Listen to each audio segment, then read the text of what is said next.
Desde o ano passado, o IFIX, nosso índice de fundos imobiliários, tem apresentado sucessivas quedas, tanto que o desempenho dele no último ano foi de menos 5,89 e no acumulado de 12 meses, menos 7,15. E esse retorno não se limita a algum setor do IFIX que puxou todo o índice para baixo por conta do peso. Ele aconteceu de maneira generalizada. Alguns setores foram mais afetados do que outros, mas no final todos caíram. E aí aparecem logicamente duas perguntas. Por que os fundos imobiliários estão caindo tanto assim? E se eles já estão baratos a ponto de valer a pena uma compra? É sobre isso que a gente vai falar no vídeo de hoje. Mas antes de entrar no assunto, eu tenho um convite para você, porque no dia 10 de março, às 19 horas, o Fábio Fares, que é professor no Viver de Renda e no Viver de Renda no Exterior, fará uma masterclass gratuita sobre patrimônio blindado, mostrando o poder da moeda forte. Se você mora aqui no Brasil, no último ano, acredito que ficou muito óbvio que não vale a pena ter todo o seu patrimônio aqui. Foi um ano onde o dólar se valorizou 27% contra o real, e esse dólar investido lá fora, acompanhando o S&P 500 de um ETF, teria um retorno composto de 60% quando você pensa em reais. Tudo bem que foi um ano que puxou a média muito para cima, mas pegando um período de 10 anos, a média do S&P é subir 12%, o dólar contra o real é subir 10%, no composto dá mais de 22%, o que faz o seu patrimônio lá fora dobrar a cada 4 anos quando você compara com o patrimônio aqui do Brasil. E aí, justamente para você que quer aprender mais sobre como investir no exterior, fica o convite para você acompanhar essa masterclass. Lembrando, ela é gratuita e após o término a gente oferece vagas no Viver de Renda no Exterior, um treinamento para tirar você do zero e te mostrar como investir internacionalmente, não importa onde você esteja morando, inclusive para o pessoal que mora fora, entendendo a parte dos impostos para o seu caso específico. Já tivemos alunos de mais de 60 países, então fica o convite para conhecerem mais sobre isso, o link aqui na descrição. Agora, voltando ao assunto do vídeo, 2024 foi muito diferente de 2023. Em 2023 o índice subiu 15,5% na esteira daquela queda de juros que a gente teve começando em agosto de 2023 e se estendendo até o começo do ano de 2024. Ao mesmo tempo em que lá fora, principalmente no final do ano, novembro e dezembro, que foi a alta mais concentrada do IFIX em 23, a gente teve redução de juros de longo prazo dos Estados Unidos. E aí, se 23 foi bom e 24 começou com expectativas interessantes, no final elas se deterioraram. A gente teve um dólar subindo muito por conta do descontrole fiscal aqui no Brasil, esse dólar encomenda uma inflação mais alta, para combater essa inflação os juros têm que subir, e esses juros derrubam o preço dos ativos de risco. Até porque não foi só a Selic que subiu, foram também os juros de longo prazo. E esses têm uma correlação maior com os ativos de risco e também com os fundos imobiliários. Pegando uma breve retrospectiva das movimentações da taxa Selic aqui no Brasil, para depois chegar nos juros longos, vamos lembrar que em 23 a taxa estava em 13,75 até agosto. Aí nós começamos a ter cortes. Nós tivemos 6 cortes de meio ponto percentual e um corte de 0,25, que levou a taxa ao patamar de 10,5. Ela se manteve em 10,5 durante 2 reuniões, junho e julho do ano passado, e depois nós vimos o fim desse ciclo de queda e o começo do ciclo de aumento de juros, com um movimento inicial de 0,25, em seguida, em novembro, já um aumento de meio ponto percentual, em dezembro, alta de 1 ponto, e agora na primeira reunião do Copom do ano, no final de janeiro, nós tivemos mais 1 ponto percentual de alta, levando a Selic a 13,25.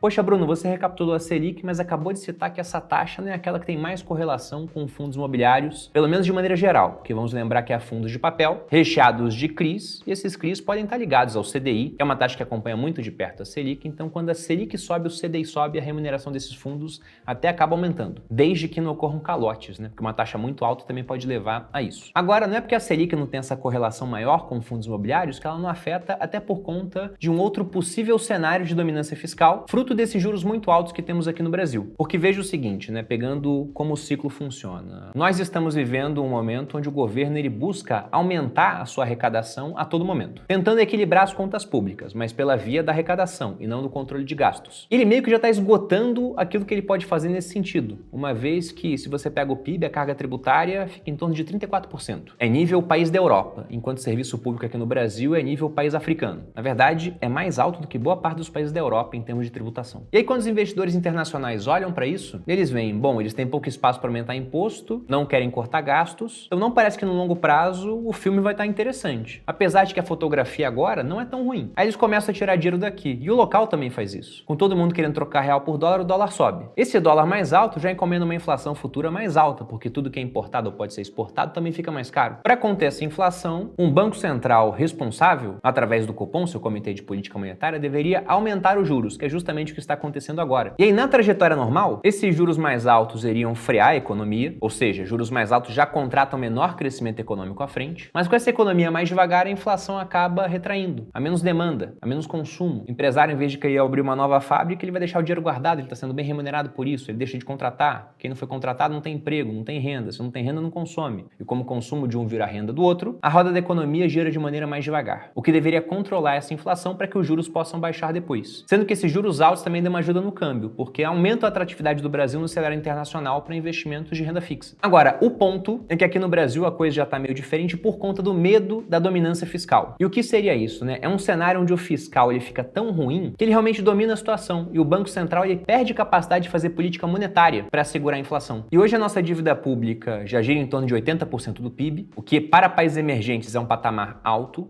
é mais alto do que a média, muito menor do que de países desenvolvidos. Pô, o Japão deve mais de 200% do PIB. Estados Unidos, mais de 100%. Mas os juros nesses locais são muito baixos. E lá você tem dívida a perder de vista em termos de prazo. O prazo médio é alto. Aqui no Brasil, o prazo médio da dívida é baixo e mais ou menos 47% da dívida pública está atrelada à taxa Selic. Então, quando você aumenta essa taxa, você também aumenta muito o gasto do país com juros. Se a gente pega do déficit do ano passado, não primário ou nominal, a maior parte foram despesas com juros da dívida. E quando você bota isso no Excel e arrasta para o lado, as projeções ficam muito ruins. Porque essa dívida grande, que já cresce porque o país gasta mais do que arrecada, ela está sendo colocada no mercado a uma taxa alta, porque se não for assim o pessoal não quer comprar dívida, tanto quando você pensa na Selic quanto nos outros títulos, indexados à inflação e pré-fixados. É pré-fixado pagando quase 15%, indexado à inflação pagando IPCA mais 7%, justamente pelo temor de que a situação fiscal ficará tão ruim que, olha, para eu emprestar dinheiro para esse país só se eu for muito bem remunerado. E é exatamente nesse ponto que a gente volta para os FIIs, porque se você pode investir dinheiro em renda fixa, emprestando dinheiro para o governo, título público, através lá do Tesouro Direto, para ganhar IPCA mais quase 8, para que você queira correr risco em outros ativos, eles também têm que te remunerar melhor. E no caso dos fundos imobiliários, bom, se eu quero mais dividendo, como é que a gente obtém mais dividendo se o aluguel não está sendo reajustado naquele período? É simplesmente derrubando o preço da cota. Aí se antes você recebia R$1 por ano numa cota que custava R$10, o que dá 10% de dividend yield. E agora você continua recebendo o mesmo R$1, mas essa cota caiu para 9%,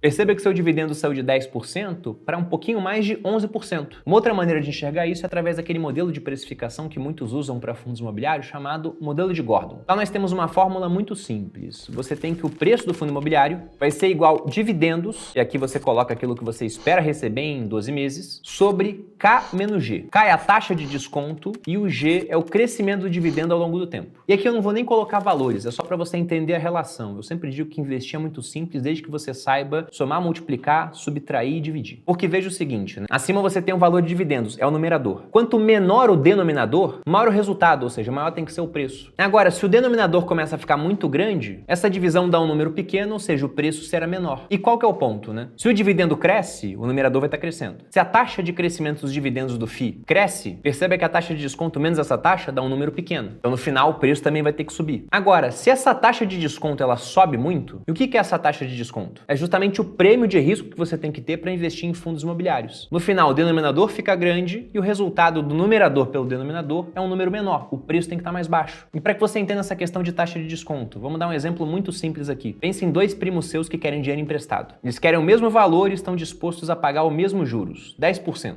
ao longo de 6 meses. Só que um primo ele é todo certinho, ele nunca deu calote. Na verdade, ele nunca precisou de dinheiro emprestado, porque ele gasta menos do que ele ganha, só que ele teve uma emergência e está precisando desse recurso agora. Mas o normal dele é gastar menos do que ele ganha, ele vai te pagar, isso é certo. Já o outro primo é um inconsequente, ele pega dinheiro com todo mundo, já deu calote a um monte de gente. E você tem recurso limitado, você não pode emprestar para os dois. Já que o ganho é o mesmo e há menos risco no primo certinho, você empresta para ele. Para você decidir emprestar para esse primo que é mais trambiqueiro, só se ele te pagasse muito mais, porque lá o risco é maior. A mesma coisa acontece com ativos de risco. Para você decidir correr todo esse risco de renda variável, no caso aqui de fundos imobiliários, eles deviam te pagar mais. E eles estão justamente caindo para que isso seja possível, já que se você pega gráfico de título público, você vê, por exemplo, que o título IPCA mais 2035, que agora até retiraram de negociação lá no Tesouro, né? De tempos em tempos eles trocam os títulos. Mas pegando ele porque ele é oferecido há bastante tempo. Em agosto de 2024, a taxa dele era de 5,8%, ele IPCA mais 5,8%. Agora a taxa dele está em IPCA mais 7,7%. Então se ficou mais atrativo emprestar dinheiro para o governo no longo prazo, para investir em fundo imobiliário tem que estar ainda mais atrativo, o que explica a queda dessa classe de ativos e, como eu disse, generalizada, foi em todos os setores. Poxa, Bruno, e essa queda já deixou o setor muito atrativo, se a gente pega em termos de histórico, o IFIX está com um dos maiores descontos frente ao seu valor patrimonial da história. Agora a gente está 18% mais barato do que o patrimônio. É quase como se eu te perguntasse, tem um imóvel de 1 milhão que você acha atrativo, você topa comprar ele por 820 mil? Essa é a situação do IFIX atualmente. Isso é comparável ao que a gente teve na pandemia, lá o desconto chegou a 16%, e só perde para aquilo que a gente viu na crise de 2015 e 2016, naquela troca de governo da Dilma para o Temer, onde o desconto chegou a incríveis 24%. E novamente, a gente não vê esse desconto concentrado em apenas um setor. Logicamente, há setores mais descontados do que outros, mas colocando o gráfico aqui na tela, vejam que os principais setores todos têm desconto. Se a gente pega o universo de fundos imobiliários, 90% estão abaixo do valor patrimonial nesse momento. De modo que se alguém me pergunta, os FIIs estão baratos? Sim, os FIIs estão baratos. Mesmo FIIs de excelente qualidade estão com preços muito atrativos agora. Bruno, isso quer dizer que não vai cair mais? Não, eles podem continuar caindo. Até porque, nas pesquisas de popularidade, a gente viu que o governo agora não está popular e o que se espera, já que temos uma eleição no ano que vem, é que ele comece a gastar mais para tentar recuperar a popularidade, o que prejudica a parte fiscal, pode provocar aumento de juros, e aumento de juros é igual queda de fundo imobiliário. Mas para aquele investidor paciente que não quer um resultado imediato, parece uma janela muito interessante para adquirindo bons ativos. Mas lembrando que tá barato não é gatilho para ficar caro, isso não vai acontecer simplesmente do dia para noite. E nós podemos ter um gatilho eleitoral em 2026, mas isso é um podemos, não sabemos os rumos da eleição, e que o Brasil também não é uma ilha. Nós dependemos de conjuntura internacional. Tanto que lá em 23, o último ano positivo do IFIX, a subida ela foi muito concentrada nos meses de novembro e dezembro, e por motivos que eram alheios ao Brasil. Era simplesmente queda de juros de longo prazo no mercado americano. Aquilo fez a nossa bolsa, tanto ações quanto fundos imobiliários, decolar. Mas para encerrar o vídeo, saibam que eu, dentro daquela fatia que eu pretendo ter alocada em fundos imobiliários, já acho que o desconto é suficiente para aproveitar o momento.